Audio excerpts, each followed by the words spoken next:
하나님 아버지, 이 말씀이 우리에게 무엇을 의미하는지 저희가 깊이 돌아보며 이해하고 또 이 말씀에 근거하여 저의 삶을 살기를 원합니다. 그러기 위해서 하나님의 도우심이 절대적으로 필요하니 오늘 이 시간 설교 시간 동안에 주의 말씀에 집중하게 하시고 또 이것을 잘 분별하며 이해할 수 있는 힘과 능력을 저희들에게 허락하여 주옵소서.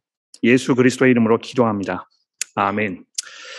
자, 사사기서의 말씀을 살펴보는 네 번째 시간이 되겠습니다. 1장과 2장에서는 마치 그 오페라의 서곡을 듣는 것처럼 이 사사기 전체가 우리에게 이야기해 주려는 그 메시지의 큰 그림을 우리가 살펴보았습니다. 크고 놀라운 하나님의 구원을 경험했음에도 불구하고 하나님의 백성다운 삶을 살기보다는 오히려 주변 국가들의 우상을 섬기면서 그들의 삶에 동화되는, 그래서 자신들의 정체를 상실한 그런 그 죄악의 구덩텅이 가운데서 헤어나지 못하고 허우적거리던 그들의 그 절망적인 모습과 또 그런 그 모습 속에도 불구하고 끝까지 사랑하셔서 그 구원자를 보내셔서 그들을 구원하시는 하나님의 그 끈질기고 집요한 이런 사랑의 대서사시의 서막을 우리가 1장과 2장에서 보았던 것입니다. 출애굽기서에서는 모세를 보내셨고 여호수아서에서는 모세에 이어서 여호수아를 구원자로 보내셔서 하나님께서 이제 이 이스라엘 백성들이 가나안 땅에 정착하도록 또 거기에서 겪게 될 모든 그런 어려움들을 가운데서 그들을 구원하시려고 사사들을 보내셨는데요. 지난주에 이제 우리가 이 3장의 말씀을 보면서 첫 3명의 사사들을 만나보았습니다. 갈렙의 사위 온니엘, 그 다음에 왼손잡이 암살자 에톳, 그리고 소모리꾼 삼갈, 이렇게 3명의 모습을 우리가 살펴보았습니다. 지난주 본문에서 이 세 사람의 가족사, 이 사람의 어떤 그 신상, 개인적인 신상, 이런 그 사적 배경들을 우리가 살펴보면서 이 첫 사사였던 온니엘을 제외하고는 나머지 두 사람에게서 매우 의외적인, 즉 예상을 깨고 하나님께서 과연 이런 방법으로도 일하시는가 이런 생각이 들게 하는 그런 많은 점들을 우리가 발견하게 되었던 것입니다.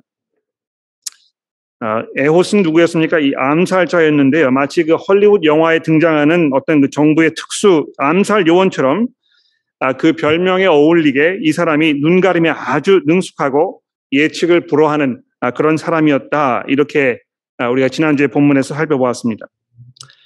또 불과 한 절, 이 3장 31절이죠. 한 절에만 이렇게 국한된 분량에 할애된 이 삼갈의 경우에는 이 사람이 이스라엘 사람이 아닐지도 모르는 그런 가능성을 농후하게 이렇게 비치면서 또 소를 모는 데 사용하는 막대기로 혼자 블레셋 사람 600명을 때려 죽이는, 생각해 보시면 이것도 그렇게 정상적으로 보이지 않는 것입니다. 그렇죠? 여러분 그 맨손으로 600명이나 되는 사람을 막대기로 때려 죽었다고 생각해 보십시오. 이 얼마나 끔찍한 것인가. 자, 근데 오늘 본문이 이 4장과 5장에서는 이들보다 어떤 면에서는 더욱더 특별하게 보이는 이 사사가 등장합니다. 그렇죠?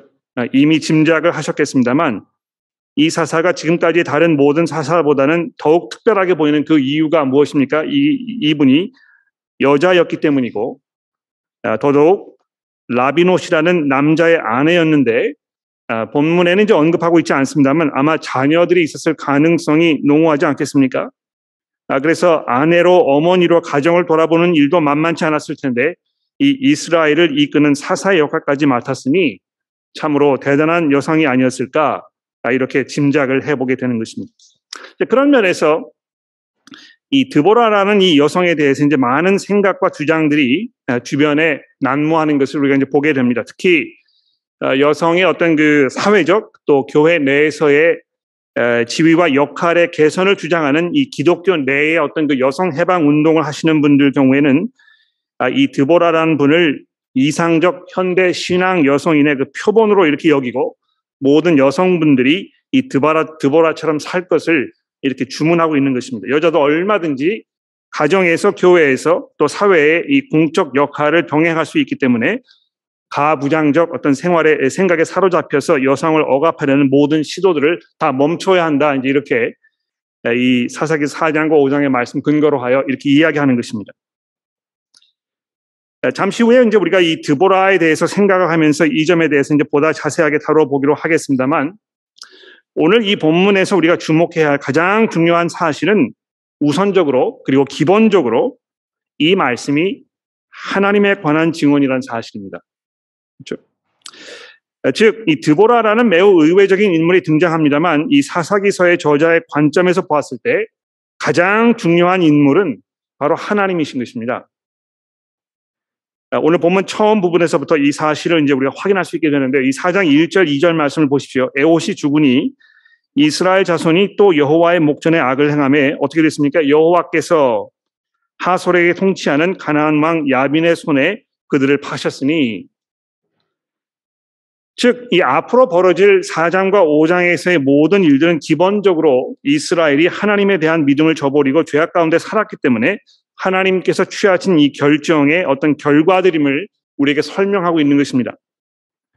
삶의 모진 역경이 몰려왔을 때 그것이 이 하나님의 진노하심의 결과일지 모른다는 사실을 우리가 염두에 두지 않을 수 없는 것입니다. 그렇죠?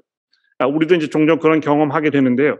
물론 뭐 삶에 일어나는 모든 그 좋지 않은 일들이 어떤 내가 지금까지 했던 일들에 대한 하나님의 직접적인 어떤 그 판단, 심판의 결과라고 이렇게 이 그 인과관계를 짓는 것이 좀 섣부르기는 합니다만 성경이 분명히 이야기하는 바는 무엇입니까? 종종 우리가 분명히 무엇을 잘못하고 있을 때 하나님께서 그것을 바로잡으시기 위하여 우리로 하여금 거기로부터 어떤 그 배움의 자리가 있도록 하기 위해서 이 역경을 통하여 그 백성들을 다스리시는 이런 모습을 우리가 보게 되는 것입니다. 하나님께서 이 사건의 주인공이라는 사실은 이 본문의 나머지 부분에서도 이제 우리가 분명하게 보게 되는데 6절 말씀을 보십시오. 이스라엘의 하나님 여호와께서 이같이 명령하지 아니하셨느냐? 너는 납달리 자손과 스불론 자손 10,000명을 거느리고 다볼산으로 가라. 내가 야빈의 장관 군대 장관 시스라와 그의 병거를 그 무리를 기손강으로 이끌어내어 내게 이르게 하고 그를 내 손에 넘겨주리라 하셨느니라.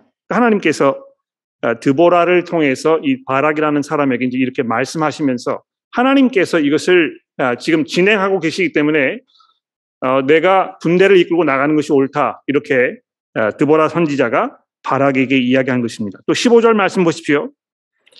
여호와께서 바락 앞에서 시스라와 그의 모든 병거와 그의 온 군대를 칼날로 혼란에 빠지게 하심에 시스라가 병거에서 내려서 걸어 도망한지라. 이 분명히 지금 이 승전가가 누구를 통해서 이루어진 것인가에 대해 아주 분명하게 이야기하고 있습니다. 여호와께서 이렇게 하셨다는 것입니다. 또 이 사건이 종결되는 23절 마지막을 보십시오. 이와 같이 이 날에 하나님이 가나안 왕 야빈을 이스라엘 자손 앞에 굴복하게 하신지라. 그러니까 이 사사기 저자의 이 관점에서는요, 지금 이 벌어진 모든 일들이 누구의 손에 의하여 무슨 목적으로 어떻게 이루어지고 있는지에 대해서 조금도 의심의 여지가 없는 것입니다. 하나님께서 지금 이 모든 일들을 이루셨고 하나님께서 주체가 되셨다는 사실을 말하고 있는 것입니다. 이 매우 당연하고 또 굉장히 뻔하게 들릴 수 있는 그런 말씀입니다만 여러 면에서 참으로 이 독특하게 보여지는 등장인물 드보라가 모든 관심을 독차지하게 되는 경우가 빈번히 일어나는 이런 상황에서 이 사실을 당연하지만 다시 분명히 강조하지 않을 수가 없는 것입니다. 사실 교회에서 이 사사기서를 다룰 때 기드온이라든지 삼손이라든지 이런 인물들의 중심을 두고 그들의 어떤 그 삶, 이것을 삶의 표본으로, 신앙생활의 표본으로 삼는 그런 접근 방식에 굉장히 많이 의존하게 됩니다. 아마 여러분들 그 주일학교를 다니셨을 때, 또 주일학교에서 배우셨을 때, 여름 성경학교를 했을 때, 이런 사사들의 이야기를 근거로 해서 연극 같은 것도 많이 하셨을 것이고, 또 장성한 후에는 이제 설교도 많이 들어보셨을 텐데, 기본적으로 이 사사들이 얼마나 훌륭한 사람들이었는가, 우리가 이들로부터 얼마나 많은 것을 보고 배워야 되겠는가, 이렇게 이제 이야기하는 경우가 상당히 많습니다. 그러나 우리가 조금만 더 주의 깊게 이 본문을 살펴보기 시작하면 이 사사기서의 주인공이 사사들이 아니고 하나님이심을 분명하게 알 수 있는 것입니다. 특히 5장에 보시면 이 사실이 매우 두드러지게 나타나는 것을 우리가 확인해 볼 수 있습니다. 이게 이제 이야기 형식체로 되어 있어서 마치 재미있는 어떤 그 옛날 이야기나 삼국지와 같은 이 무협소설을 읽을 때처럼 긴장감 있게 흥미진진하게 읽을 수 있는 이 4장의 말씀에 비하면 이 5장의 말씀은 그 내용을 그렇게 쉽게 이해하기가 쉽지 않습니다. 또 어떤 면에서는 왜 5장이 꼭 있어야 하는지 답하기도 쉽지 않아서 그냥 지나쳐버리게 될 경우가 많습니다. 아마 여러분들도 우리 안재석 교우님 성경 공부 굉장히 잘해 주셨는데요. 읽으시면서 어느 시점에선가 관심을 잃고 이거 뭐 읽어야 되는 것인가, 이게 무슨 이야기인가 그러셨을 거라고 제가 분명하게 확신할 수 있습니다. 주중에 이 세워주기 그룹에서 본문을 살펴보시면서도 5장에 대해서 그렇게 깊이 생각해보고 다뤄보지 않았을 것이라고 제가 짐작을 해봅니다. 근데 여러분, 이 5장은 4장에 서술된 사건을 우리가 어떻게 해석할 것인가, 또 어느 방향에서 접근해야 할 것인가, 하나님께서 이 사건을 통하여 우리에게 말씀하시려는 이 메시지가 무엇인가에 대해서 매우 중요한 단서를, 어떤 그 열쇠를 제공하는 어떤 그 해석서라고 생각하시면 될 것 같아요.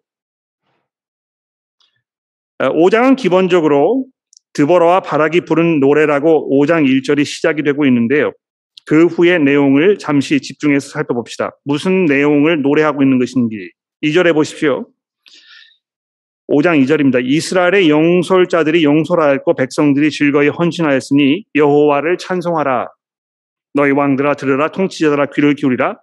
나 곧 내가 여호와를 노래할 것이요 이스라엘의 하나님 여호와를 찬송하리로다. 기본적으로 하나님을 지금 찬송하라는 것입니다. 그렇죠? 그리고 곧바로 이어서 이 찬송 받으실 하나님께서 도대체 왜 찬송을 받으시기에 합당하신 것인지, 도대체 그분이 무엇을 어떻게 하셨길래 이 드보라와 바락이 하나님 앞에 찬송으로 나아가고 있는지에 대해서 4절에서 이제 이렇게 얘기합니다. 여호와여, 주께서 세일에서부터 나오시고 에돔들에서부터 진행하실 때에 땅이 진동하고 하늘이 물을 내리고 구름도 물을 내렸나이다. 산들이 여호와 앞에 진동하니 저 신의 산도 이스라엘 하나님 앞에서 진동하였도다. 이해가 되십니까, 여러분? 하나님께서, 여호와께서 자리를 박차고 위대한 용맹한 이 용사처럼 나오셨을 때에 어떻게 되었습니까? 그분 바로 앞에 천지가 진동하며 하늘이 뒤틀려서 폭풍과 몰아친다고 노래하는 것입니다. 마치 하나님께서 신의 산에서 이스라엘을 만나셨을 때 산 전체가 진동하면서 그 온 전체가 불붙은 것처럼 타오르고 고막이 터질 듯한 굉음이 천지를 뒤흔들었던 것처럼 이 블레셋 왕 야빈의 군대를 물리치시기 위해서 진격하신 하나님을 설명하면서 이렇게 장엄한 표현으로 노래하고 있는 것입니다. 이 시간이 충분하지 않기 때문에 이 노래 모든 부분들을 다 자세히 살펴보기는 좀 어렵습니다만 쭉 내려가셔서 20절 말씀을 보십시오. 별들이 하늘에서부터 싸우되 그들이 다니는 길에서 시스라와 싸웠도다. 기손강은 그 무리를 표류시켰으니 이 기손강은 옛 강이라. 내 영혼아 내가 힘있는 자를 밟았도다. 그때 군마가 빨리 달리니 말발굽 소리가 땅을 울리도다. 여기 보시면 지금 계속해서 하나님께서 이 블레셋 군대와 특히 그 군대를 이끄는 이 시스라 장군과 전쟁하시는 장면을 지금 그리고 있는 것입니다. 근데 이 중요한 포인트는요, 블레셋 군대와 시스라 장군을 대적하시는 하나님의 군대가 20절에 보시면 뭐라고 되어 있습니까? 하늘의 별들이라 이렇게 되어 있는 것입니다. 그러니까 마치 지금 이 우주에 떠다니는 이 모든 별들이 다 모여가지고 군대를 이루어서 이 시스라 장군을 지금 대적하는 이런 모습이 그려지고 있습니다. 또 21절에 보시면 이 기손강의 강물이라 이렇게 되어 있는데요. 마치 천지가 들고 일어나서 이 블레셋 군대와 전쟁을 벌이고 있는 것처럼, 아니 하나님께서 이 하늘의 별들과 거대한 강물의 흐름을 들어서 이 군대를 집어삼키시려고 하는 것처럼 지금 이 노래가 이어지고 있다는 것입니다. 22절에서 하나님의 군대가 적들을 향해 돌진하는 이 순간 땅이 뒤흔들리는 것 같았다고 한 점도 여러분 주목해 보십시오. 다시 말해서 이 4장과 5장은 기본적으로 아까 말씀드렸듯이 하나님에 관한 증언입니다. 그 사랑하시는 백성들을 구원하실 때에 천지를 움직이시며 남김없이 그 능력을 쏟아 부으시는, 그래서 반드시 그 백성을 구원해 내시고야만은 아무도 그분을 막을 수가 없는 권세와 위엄과 능력의 하나님을 지금 드보라와 바락이 노래하고 있는 것입니다. 아마 제가 어떤 그 영화 감독이었고 이제 이거를 대본으로 해가지고 영화를 만든다고 하면 이 5장에 있는 이 내용을 가지고 마치 어떤 그 전 우주적인 지금 전투가 벌어지는 것 같은 이 모든 별들이 다 모여가지고 이 시스라 장군과 전쟁 벌이는 이런 장면을 그리지 않았을까 생각해 봅니다. 신약 성경의 저자들이 하나님의 능력의 실체를 구약시대 그 어느 선지자보다도 더욱 확실하고 분명하게 이해하지 않았습니까? 하나님의 능력에 대해서. 그 하나님의 능력을 신약 저자들이 어떻게 설명합니까? 이 죽은 자들을 다시 살리시는 능력이라고.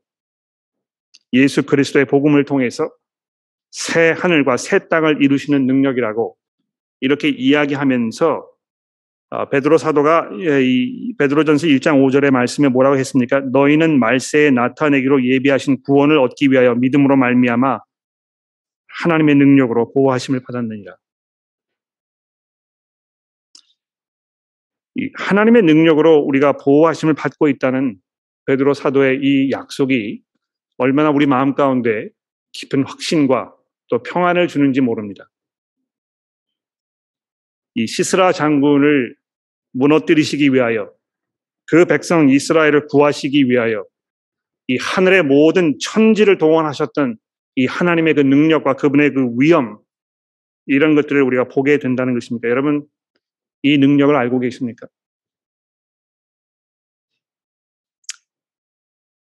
본문에 등장하는 이 두 번째 인물은 야빈이라는 이름을 가진 가나안 땅의 왕과 그의 군대 장관이었던 이 시스라라는 사람입니다. 4장 1절과 2절이 이제 이 두 사람에 대해서 굉장히 중요한 두 가지 사실을 말씀해 주고 있는 거 보이시죠? 하나는 무엇입니까? 그들도 역시 하나님의 다스림 아래 있었다는 것입니다. 그리고 또 다른 하나는 그들이 철병거를 900대로 무장한 막강 전력의 기병대를 보유하고 있었다는 점입니다. 그러니까 거의 천하무적의 군사력을 갖추고 있었다는 말이고요. 아닌 게 아니라 이 막강한 군사력을 앞세워서 이스라엘을 20년 동안이나 심하게 학대하였다고 본문이 설명하고 있습니다. 여러분 이 두 가지 사실이 우리에게 굉장히 많은 것을 생각하게 하지 않습니까? 이 막강한 권력, 무자비한 폭력, 아무도 대적할 수 없는 무시무시한 존재처럼 보입니다만 이들은 사실 하나님 앞에서는 한낱 파리 목숨에 불과한 보잘것없는 존재에 불과하다는 사실입니다. 모든 권력이 하나님께로부터 온다는 이 성경의 가르침은 사회를 바라보는, 특히 사회의 온갖 부조리와 부정부패를 바라보는 그리스도인들에게 이 세상 사람들과는 전혀 다른 시각을 가질 수 있도록 이끌어줍니다. 그러니까 여러분들이 이 사회 악에 대해서 어떤 그 정치인들에 대하여, 정치가들에 대하여 가질 수 있는 어떤 그 시각, 그들에 대한 어떤 그 생각, 접근 방식, 평가 이런 모든 것들이 세상 사람들과 별반 다른 것이 없다면 예수 믿는데 무슨 소용이 있겠습니까? 예수 믿는 그것이 여러분들로 하여금 이 사회에서 벌어지는 일에 어떤 시각을 갖게 하는지, 우리가 어떻게 접근하게 하는지에 대해서 깊이 한번 생각해 보십시오. 물론 세상의 이 악을 보면서 분개하고 애통해 합니다만 우리 그리스도인들은 그것을 보면서 초조해하거나 섣불리 우리의 손으로 정의를 실현할 수 있는 것처럼 무모하게 달려들지 않습니다. 인간의 생각해낼 수 있는 방법이라야 고작 혁명을 일으켜서 체제를 전복시키거나 갈아치우는 것인데요. 그리고 나서 그 자리에 들어서는 새 권력은 옛 권력이 저지른 똑같은 실수와 악을 그대로 반복하는 이 악순환을 우리가 계속해서 경험하면서 인간의 힘을 통해 어떤 근본적인 변화를 일으키려는 노력이나 그렇게 할 수 있다는 주장의 무모함에 대해서 우리가 회의적인 그런 생각을 가질 수밖에 없는 것입니다. 이 900대나 되는 철병거를 앞세워서 한 시대를 호령했던 야빈 왕과 그의 군대 장관 시스라의 이 초라하고 비참한 종말이 어떠했는지를 여러분 15절 말씀에서 보십시오. 4장 15절입니다. 여호와께서 바락 앞에서 시스라와 그의 모든 병거와 그의 온 군대를 칼날로 혼란에 빠지게 하심에 어떻게 됐습니까? 시스라가 병거에서 내려 걸어서 도망한지라. 여러분 이 마지막 부분이 백미인 것 같아요. 시스라가 병거에서 내려서 걸어서 도망한지라 이 최고의 전략적 가치로 여겼던 이 철병거가 자신을 구해주기는커녕 오히려 도망치는데 장애물로 전락해버렸기 때문에 내팽개쳐 버리면 안 되는 이런 거추장스러운 방해물로 전락해버린 이 상황에서 우리가 실소를 금할 수가 없는 것입니다. 여러분, 마치 그 러시아 군대가 자랑하던 그 무기들이 맥을 못 추고 속속히 고철덩이가 되어버리는 이런 모습들이 생각되지 않습니까? 또 4장 17 이하에 서술된 이 시스라의 최후와 또 5장에서 드보라 바락이 부른 노래 속에 등장하는 이 사건에 대한 해석을 여러분 잠시 주목해 보십시오. 4장 18절에 이 오늘 사건의 실제적 주인공인 이 야엘이라는 여인이 등장하는데 이 여인에 대해서는 잠시 후에 자세히 살펴보겠습니다만 이 시스라와 이 여인의 나눈 그 대화를 한번 들어보십시오. 19절입니다. 시스라가 그에게 말하되 청하노니 내게 물을 좀 마시게 하라. 내가 목이 마르다 하매 우유 부대를 열어 그에게 마시게 하고 그를 덮으니 그가 또 이르되 장막문에 섰다가 만일 사람이 와서 내게 묻기를 여기 어떤 사람이 있느냐 하거든 너는 없다 하라 하고 이렇게 되어 있습니다. 여러분, 여기 이 천하를 호령하던 시스라의 이 초라한 몰락을 보십시오. 한 여인에게 물을 좀 달라고 구걸하는 그의 모습에서 이 권력의 부질없는 모습을 보게 되는 것입니다. 20절 말씀은 더욱 비참합니다. 여러분, 이 20절의 그 시스라의 말을 직역을 하면 이렇게 됩니다. 만일 어떤 남자가 와서 내게 묻기를 여기 남자가 있느냐 하고 묻거든 남자는 없다 하라. 이렇게 되어 있는데요. 초라해진 그의 모습에 이 비겁함까지 더해지면서 남자가 더 이상 남자 구실을 하지 못하는 지경에 이르렀기 때문에 더 이상 남자가 없다는 것입니다. 이 얼마나 수치스러운 이런 상황을 설명하는 것인지 모릅니다. 그의 처지가 얼마나 치근하게 여겨지는 그것은 아마 저만의 느낌은 아닐 것입니다. 근데 여러분 21절, 22절에 서술된 그의 끔찍한 결말을 보십시오. 여인의 손에 장막 말뚝으로 관자놀이를 관통당하는 죽음이 끔찍합니다만 여러분 이 장면에서 아마 생각나시는 게 있을 것 같아요. 뭐가 생각나십니까? 창세기 3장 15절에 보시면 하나님께서 하와를 유혹하여 하나님의 말씀을 불신하는 자리에 가게 한 뱀에게 말씀하시기를 내가 너로 여자와 원수가 되게 하고 내 후손도 여자의 후손과 원수가 되게 하리니 여자의 후손은 내 머리를 상하게 할 것이요 이렇게 되어 있지 않았습니까? 물론 이 사사기서의 저자가 의도적으로 독자들이 이 말씀을 기억하도록 염두에 두고 이 사건을 소술했는지에 대해서는 확실하지가 않습니다. 그러나 야엘이 이런 방법으로 시스라를 살해한 것은 아마 전혀 우연은 아닐 것입니다. 하나님을 대적하는, 그래서 하나님의 백성들이 이런 곤란한 지경에 이르도록 했던 이 사람의 관자놀이가 여인의 손에 의하여 짓눌려 버림을 당하는 이 장면이 어떤 면에서 이미 창세기서의 말씀을 통해서 우리에게 예견되었던 예수 그리스도의 이 사건, 이것을 의미하고 있는 것이 아닌가 이렇게 생각해 볼 수 있을 것입니다. 마지막으로 이 시스라의 죽음에 대해서 드보라와 바락이 어떻게 노래했는지를 살펴보십시오. 이 5장 15절 말씀입니다. 시스라가 물을 구하매 우유를 주되 곧 엉긴 우유를 귀한 그릇에 담아 주었고 손으로 장막 말뚝을 잡으며 오른손에 일꾼들의 방망이를 들고 시스라를 쳐서 그의 머리를 꿰뚫되 그의 관자놀이를 꿰뚫었도다. 굉장히 끔찍하죠. 그렇죠? 근데 보십시오. 27절입니다. 그가 그의 발 앞에 구부러지며 엎드려지고 쓰러졌고 그의 발 앞에 구부러져서 엎드려져서 그 구부러진 곳에 엎드려 죽었도다. 이해가 되시죠? 죽은 것입니다. 그 앞에 구부러졌답니다. 몇 번이나 이것을 강조해서 이야기하는지 보십시오. 아마 이 노래를 부르면서 보통 이제 그 노래를 이렇게 부를 때 그 가장 중요한 어떤 그 메시지, 흥분되는 부분 이런 거는 이제 그 후렴이라고 해가지고 같은 이야기를 계속 반복하면서 어떤 그 음악적 효과를 누리지 않습니까?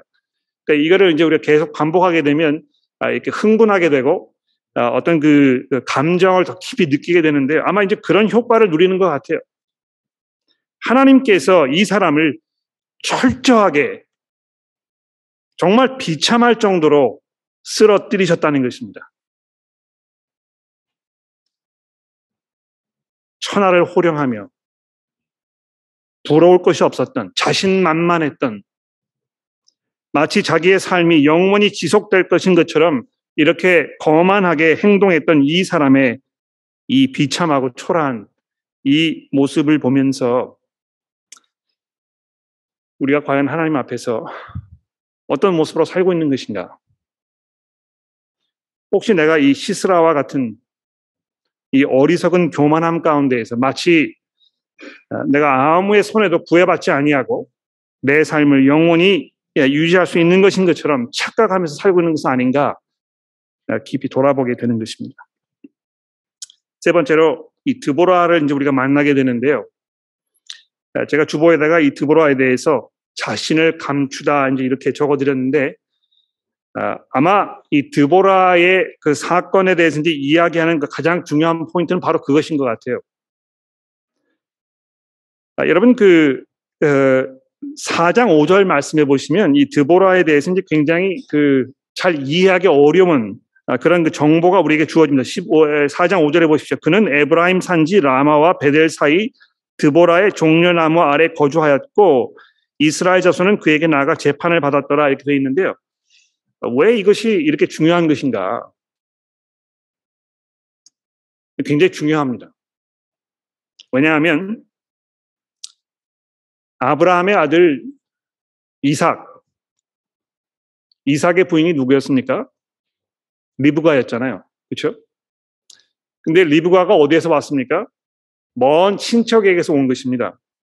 근데 그 친척에 이제 아브라함의 종이 그 친척을 찾아가서 리브가라는 이 딸을 이제 부인으로 그 이삭에게 주기 위해서 데려왔을 때 누가 따라온지 아십니까? 이 어린 소녀였던 리브가를 돌보기 위해서 보모 한 사람이 따라왔습니다. 근데 그 보모의 이름이 뭔지 아십니까? 드보라였던 것입니다.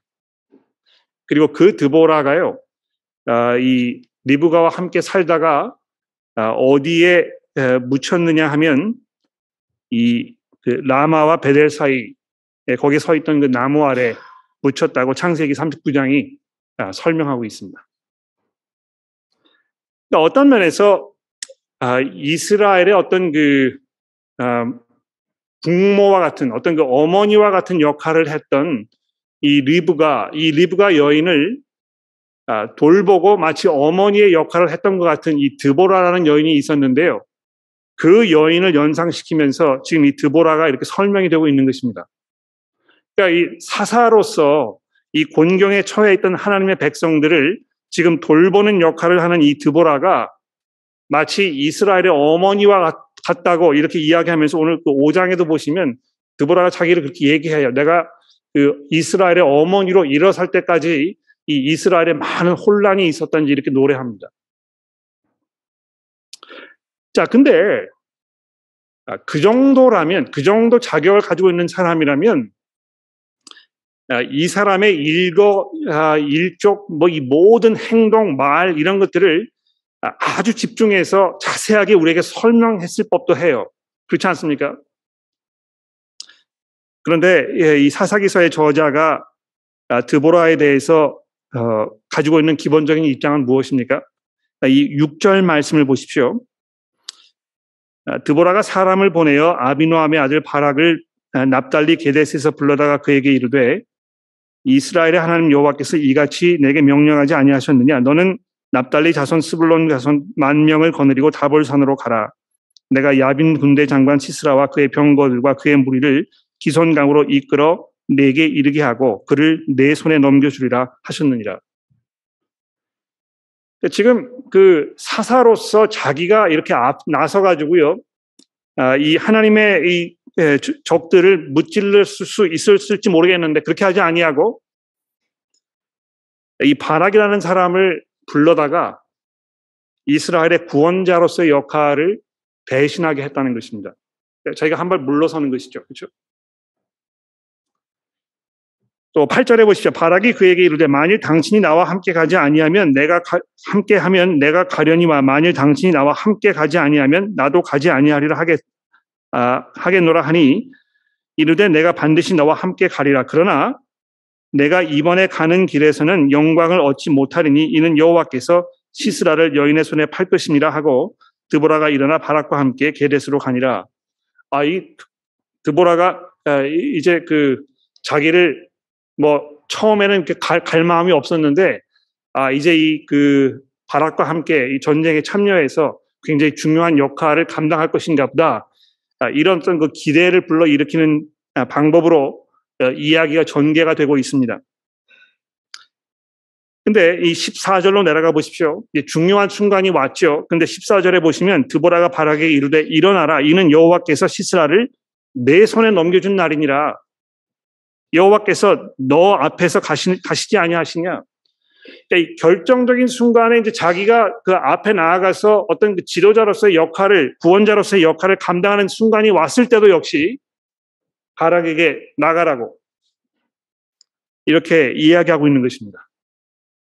그러니까 계속해서 지금 드보라가 결정적인 순간, 자기의 어떤 역량을 드러낼 수 있는 이런 순간에 왔었는데도 불구하고 그렇게 하지 아니하고 자기 주변에 있던 남자에게 일을 하도록 권면하는. 사실 이 4장과 5장 전체를 보시면 이것 이외에 드보라에 대해서 하는 이야기가 별로 없습니다. 그렇죠? 이 드보라가 어떻게 나머지 삶을 살았는지, 어떻게 이스라엘을 치리했는지, 그로 인해서 어떤 결과가 있었는지, 이게 어디에 죽었는지 아무런 기록이 없는 것입니다.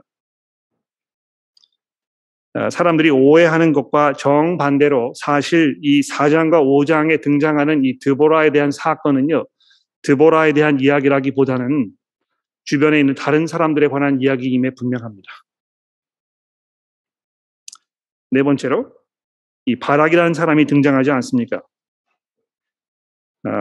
가장 먼저 드보라가 사사로서 한 그 일은 무엇이었습니까? 이 바락이라는 사람을 이제 초대해가지고 그 사람에게 이 구원자로서의 어떤 역할을 맡겼던 것인데요. 바락은 어떻게 했습니까? 하나님의 어떤 분명한 약속이 있었는데도 불구하고 여자 뒤에 숨어가지고 당신이 가지 않으면 나도 가지 않겠습니다. 그러니까 치맛바람 뒤에 이렇게 숨는 남자들 이제 굉장히 비겁한 사람으로 이렇게 이제 인정하지 않습니까? 마치 그런 것인 것 같아요. 그러니까 그런 면에서 이 바락이라는 사람은 허점투성이었습니다. 그래서 드보라가 이 바락에 그렇게 얘기하잖아요. 내가 가서 승리를 해도 너의 어떤 수고와 또 헌신에 대한 대가를 내가 영광을 누리지 못할 것이다. 그러니까 얼마나 수치스럽습니까? 그렇죠? 수고했는데도 불구하고 그것이 다른 사람에게 영광이 돌아가는 이런 상황이었던 것입니다. 근데 여러분 주중에 이제 공부하시면서 히브리서 11장 32절의 말씀을 보셨으니까 이 바락이라는 사람이 오히려 드보라를 제치고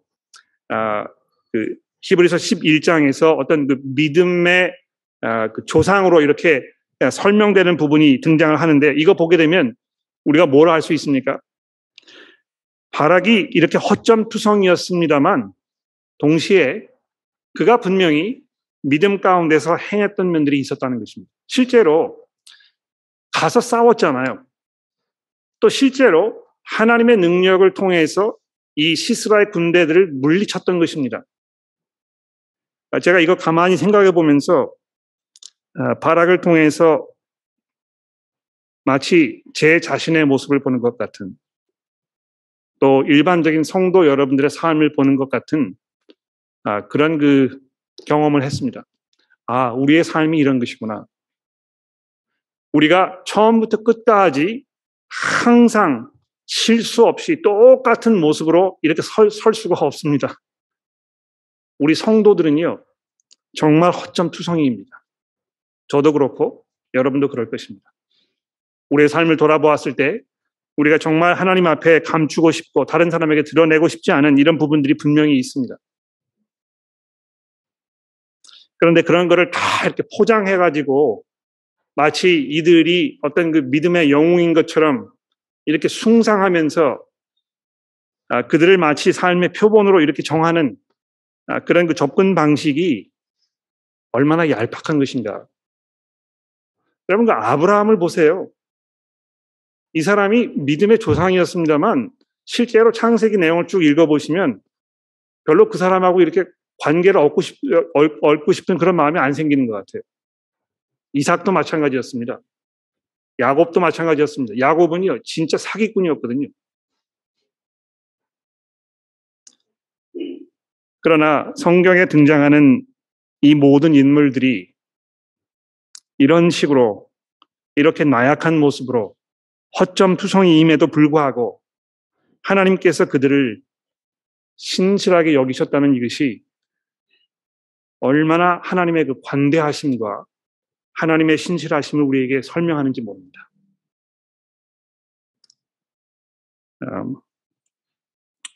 다섯 번째로 야엘이라는 사람이 등장을 하는데요. 이 여인이 진정한 믿음의 영웅인 것처럼 보입니다.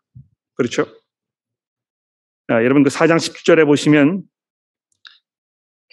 이런 그 보충 설명이 있어요. 시스라가 걸어서 도망하여 겐 사람 헤벨의 아내 야엘의 장막에 이르렀으니 이는 하솔 왕 야빈과 겐 사람 헤벨의 집 사이에는 화평이 있었음이니라. 이거 잘 이해가 되시는지 모르겠는데요.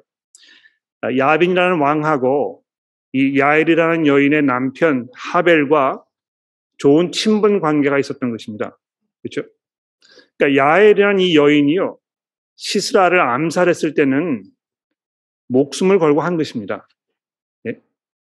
자기 남편, 어떤 자기 집안의 모든 상황을 다 그 멸망으로 몰고 갈 수 있는 그런 아주 위험한 상황이었던 것입니다. 그런데도 불구하고 이 여자가 여인임에도 불구하고 그래서 5장 24절 말씀에 보면 겐 사람 하벨의 아내 야엘은 다른 모든 여인들보다 복을 받을 것이니 장막에 있는 여인들보다 더욱 복을 받을 것이니로다. 이렇게 되어 있습니다. 또 어떤 면에서 이 그 4장과 5장의 주인공은요, 드보라가 아니고 야엘입니다. 그렇지 않습니까? 근데 이것도 굉장히 절묘한 것 같아요. 가장 기대하지 않았던, 가장 보잘것없었던, 어떤 면에서 가장 많은 것을 걸어야 했던 이 여인이 자기의 어떤 그 믿음을 발휘하여 이스라엘 백성들을 구원해내는 이런 장면이 지금 우리에게 설명되고 있는 것입니다. 한편에는요, 900대나 되는 철병거를 거느렸던 그 용사 시스라가 있었는데요. 그의 그런 그 용맹함과 그의 그 무시무시함과 그의 어떤 사회적인 지위에서 보았을 때 부족할 것이 없었던 그 사람의 그 모습이 하나님의 손에 의하여 가장 보잘것없는, 가장 위태롭게 보였던 이 여자의 손에 의해서 멸망을 당해버리는 이런 그 사건을 보면서 하나님께서 이 땅에서 일하시는, 여러분과 저를 통하여 일하시는 하나님의 그 능력과 지혜에 대하여 우리가 다시 한번 깨달게 되는 것입니다. 하나님께서 이렇게 보잘것없는 사람을 통해서 일하시는구나. 우리가 정말 하나님의 손에 들려지게 되면 우리가 기대하지 않았던 방법으로 하나님의 놀라운 능력이 얼마든지 나타날 수 있는 것이구나. 이걸 깨닫게 되는데요. 그것을 깨닫게 되는 것이 복음을 이해하는데 얼마나 중요합니까? 십자가 위에 달리셨던, 아무도 쳐다보지 않았던, 모든 사람에게서 멸시를 당하고 손가락질을 당하며 버림을 받으셨던 그 가나안 목수의 아들이었던 그분께서 온 세상을 구원하시는 하나님의 능력의 왕이셨다는 사실을 누가 감지해내었겠습니까? 한 말씀만 더 드릴게요. 오늘 본문 말씀 맨 마지막 부분에 보시면 4장에는 등장하지 않는 이 시스라의 어머니의 이야기가 이제 기록이 되어 있습니다. 여러분 그 28절 말씀을 보십시오. 제가 이제 이 마지막 부분을 읽으면서 설교 준비하다가 눈물을 흘릴 수밖에 없었는데, 시스라가 정말 이렇게 비참한 죽음을 당하지 않았습니까? 그런데 시스라의 어머니는 자기의 아들이 어떤 죽음을 당했는지 모릅니다. 근데 어떻게 노래가 되고 있습니까? 28절에 보십시오. 시스라의 어머니가 창문을 통하여 바라보며 창살을 통해서 부르짖기를, 그의 병거가, 즉 자기 아들을 얘기하는 것입니다. 그의 병거가 어찌 더디 오는가? 왜 이렇게 아들이 돌아오지 않을까? 그의 병거들의 걸음이 어찌하여 늦어지는가 하매, 그의 지혜로운 시녀들이 대답하겠고 또 그도 스스로 대답하기를, 그들이 어찌 노량물을 얻지 못하였으리랴. 당연히 우리 아들이 승리하였겠지. 당연히 우리 아들이 모든 그 원수들을 다 물리치고 노획물들을 다 얻어다가 이거를 다 짊어지고 지금 개선 장군처럼 들어오겠지. 목이 빠져라 기다리고 있는 것입니다. 아들을 기다리는 이 어머니의 그 모습을 상상이 되시죠? 여러분도 그런 경험이 있었을 것 같아요. 철없는 아들이 나갔다가 지금 어디에 있는지 알 수 없을 때 학수고대하면서 언제나 연락이 올 것인가, 언제나 이 문을 열고 들어올 것인가. 근데 이 비극적인 상황을 여러분 한번 생각해 보십시오. 아들의 그 비참한 결과를 알지 못하는 그 어머니의 안타까운 절규와 그것을 옆에서 이렇게 관객으로 지켜보는 여러분과 제가 무슨 느낌이 들어야 하겠습니까? 그 어머니의 비통함과 그 처량함과 그 비극적인 상황에 대해서 우리가 눈물을 흘리고 좀 동정해 줘야 되지 않겠습니까? 네, 31절에 보십시오. 여호와여, 주의 원수들은 다 이와 같이 망하게 하옵소서. 아마 이 31절의 이 말씀이 이 사사기서 4장과 5장의 핵심인 것 같아요. 여호와여, 주의 원수들은 다 이와 같이 망하게 하소서. 이것이 어떤 면에서 우리에게는 너무 잔인하게 들리고 어떻게 이렇게 극단적일 수 있을까, 이런 생각이 드실지 모릅니다. 그러나 예수께서 분명히 말씀하지 않으셨습니까? 그 아들을 믿는 자에게는 영생이 있고 그 아들을 믿지 않는 자에게는 하나님의 심판이 그대로 머물러 있다고. 중대한 심각한 경고의 말씀이 아닌가 생각합니다. 기도하겠습니다. 하나님 아버지, 감사합니다. 사사기서의 말씀을 통해서 다시 한번 하나님의 은혜 안에 들어가게 됩니다. 보잘것없는 사람의 손을 들으셔서 주의 백성을 구원해 내시는 하나님의 그 지혜와 능력을 우리가 기억합니다.